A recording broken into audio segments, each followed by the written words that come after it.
कहते हैं टाइटैनिक डूब नहीं सकता था, इसको बनाने वालों का यही दम्भ था, यही दावा था, फिर कैसे डूब गया? यानी अगर इंजीनियरिंग के लिहाज से देखा जाए, मजबूती के लिहाज से देखा जाए, सुरक्षा के लिहाज से देखा जाए तो सभी मानदंड खरे थे। इसके बावजूद टाइटैनिक डूब गया। अब सभी के जहन में सवाल तो जरूर कौनता है, बेहद शानदार, विशालकाय, खूबसूरत, सारी सुख सुविधाओं से लैस उस जहाज के साथ एक ही रात में सब कुछ कैसे बदल गया?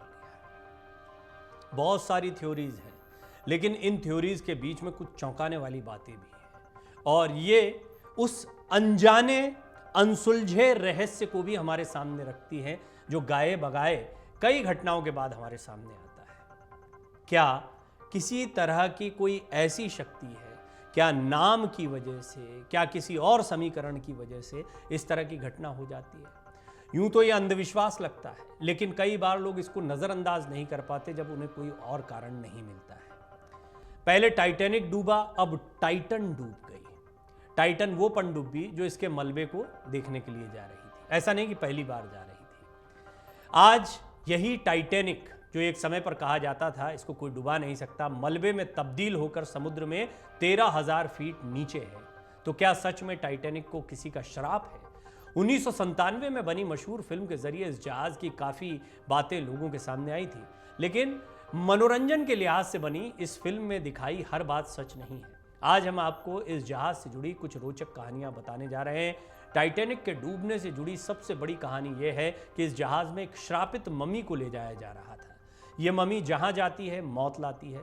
इसी मम्मी के श्राप से यह जहाज डूब गया, ऐसा बहुत से लोग मानते हैं, लेकिन जहाज के कार्गो लिस्ट में इस मम्मी का नाम शामिल नहीं था। हालांकि इस थ्योरी को लेकर बहुत अलग अलग बातें आती हैं। यह भी कहा जाता है कि इस अनलकी मम्मी को बाद में ब्रिटिश म्यूजियम में देखा गया। एक सबसे खास बात यह है कि 111 साल पहले जो जहाज डूबा उसका नाम भी टाइटैनिक था, और जो पनडुब्बी समुद्र में स्वाहा हो गई हाल में उसका नाम भी टाइटन यानी टाइटैनिक से ही मिलता जुलता रहा है। तो क्या यह भी कहा जा सकता है कि इन नामों में ही कुछ बुरा है, या फिर ये नाम ही शापित है? लेकिन ऐसा नहीं है कि इन नामों से बस यही पनडुब्बी और यही जहाज बना है। बहुत सी चीज़ें हैं चलती हैं, बहुत सी चीज़ें हैं जो डूबती हैं, लेकिन बहुत सारे समीकरण हैं। न्यूमरोलॉजिस्ट नाम अंकों के साथ खेलने वाले इस पर अपनी अपनी बातें रखते हैं। बीते 18 जून को ओशन गेट की एक पनडुब्बी टाइटैनिक के सफ़र पर निकली थी।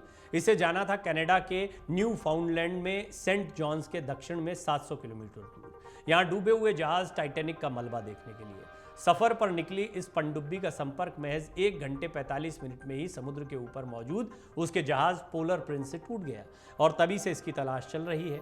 कई देश इस सर्च ऑपरेशन में जुटे रहे, लेकिन गुरुवार देर रात तक साफ हो गया कि जीवन की कोई उम्मीद करना बेमानी है। पनडुब्बी डूब चुकी है, इसमें सवार 5 लोग अब इस दुनिया में नहीं रहे। टाइटन पनडुब्बी में सवार सभी 5 लोग जाने माने अरबपति थे। इन्हें भी करोड़ों रुपया खर्चा करके मलबा देखने जाना था। ये एडवेंचर होता है, इसको लेकर भी कई बातें हैं, अब कई थ्योरीज बनेंगी। यही लोग क्यों?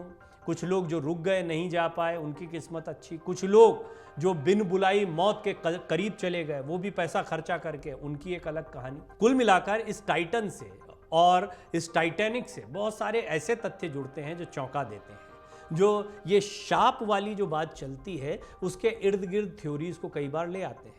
इसमें ओशन गेट के सीईओ स्टॉकटन रश, पाकिस्तान मूल के अरबपति शहजादा दाऊद और उनके बेटे सुलेमान दाऊद, हामिश हार्डिंग और पॉल हेनरी नार्जुलेट शामिल थे जो मर गए हैं। टाइटन एक खास किस्म की पनडुब्बी थी। इसकी बॉडी बनी थी कार्बन फाइबर से। इसका आकार किसी छोटी कार के बराबर था और लंबाई लगभग 7 मीटर थी। पनडुब्बी के ठीक सामने एक कांच की खिड़की लगी थी, इसके जरिए बाहर की चीजें देखी जा सकती थी। पनडुब्बी में एक पायलट समेत कुल 5 लोगों के बैठने भर की जगह थी। इस पनडुब्बी से सैर की कीमत 2 करोड़ रुपए से ज्यादा थी।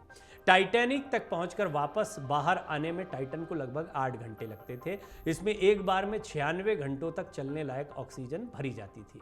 18 जून को इस पनडुब्बी के पानी में उतरने तक सब कुछ सामान्य था, लेकिन समुद्र में गोता लगाने के बाद उसका संपर्क टूट गया। इसके बाद कोस्ट गार्ड इसे तलाशने में जुटे, लेकिन खराब मौसम और गहराई के चलते बचाव अभियान में बहुत दिक्कतें आ रही थी। अमेरिका, कनाडा और दूसरे देशों के बचाव दल इस अभियान में जुटे थे। उनकी ओर से लगातार सर्च ऑपरेशन चलाया गया। चूंकि पनडुब्बी में ऑक्सीजन सीमित थी, इसलिए जल्द से जल्द अंदर फंसे लोगों तक पहुंचने का प्रयास किया जा रहा था। इस बीच खबर आई कि समुद्र के भीतर एक आवाज सुनी गई, जोरदार आवाज। इससे उम्मीद जगी कि पनडुब्बी के भीतर मौजूद लोग जीवित हैं और बाहरी दुनिया से संपर्क करने का प्रयास कर रहे हैं। लेकिन ये उम्मीद आखिरकार टूट गई। डूबे हुए जहाज़ों के मलबों को देखना किसी टाइम कैप्सूल से कम नहीं है। ये आपको उस दुनिया में ले जाता है जहां के बारे में आपने या तो सुना है, पढ़ा है या फिल्म देखी है।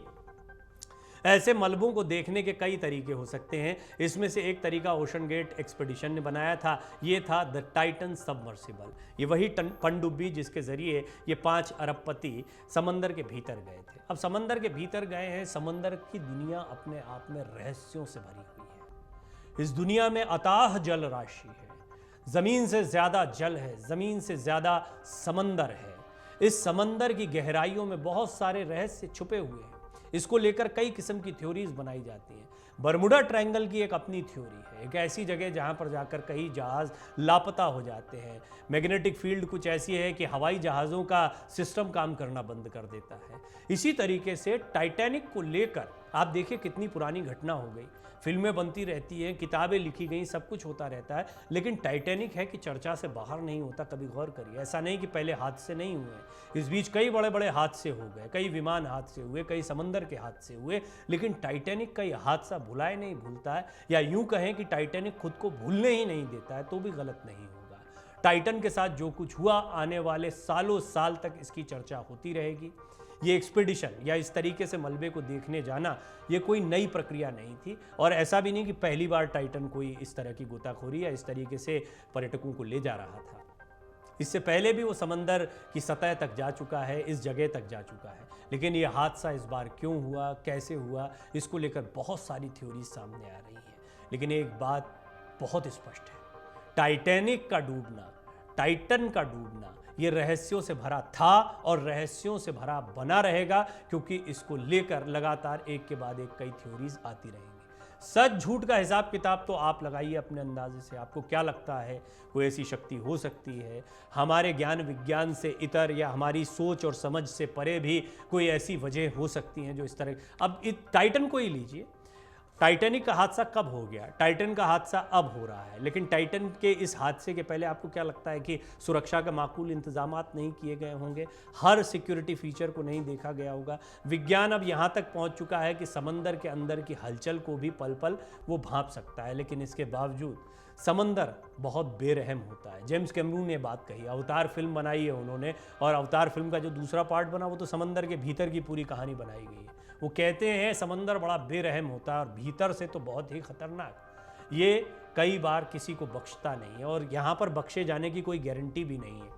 टाइटन पनडुब्बी के साथ यही हुआ, लेकिन देखते हैं कि आने वाले दिनों में इसका कितना असर पड़ता है एडवेंचर्स पर, उन लोगों पर जिन्हें बड़ा शौक होता है करोड़ों रुपया खर्चा करके समंदर की गहराइयों में जाने का। एडवेंचर में कोई बुराई नहीं होती है, लेकिन कई बार ऐसी खतरनाक जगहें जिन्हें शापित मान लिया जाता है, जहाँ पर भय होता है और जहाँ पर इस तरह के हादसे हो जाते हैं, वो लोगों को निश्चित तौर पर डराती है। टाइटैनिक तो अपने आप में ही डराता था, बहुत समय बाद इसका डर धीरे धीरे निकला, लेकिन टाइटन ने फिर उसके डर को बढ़ा दिया है या 2 गुना कर दिया है। अमर उजाला अब आपके टीवी पर भी। अपने स्मार्ट टीवी पर YouTube पर सर्च करें अमर उजाला, चैनल सब्सक्राइब करें और देखें ताजा खबरें, वो भी HD क्वालिटी में। और हाँ, बेल आइकन दबाना ना भूलें ताकि हर खबर हो आपके घर। अमर उजाला, निष्पक्ष, निर्भीक, निरंतर।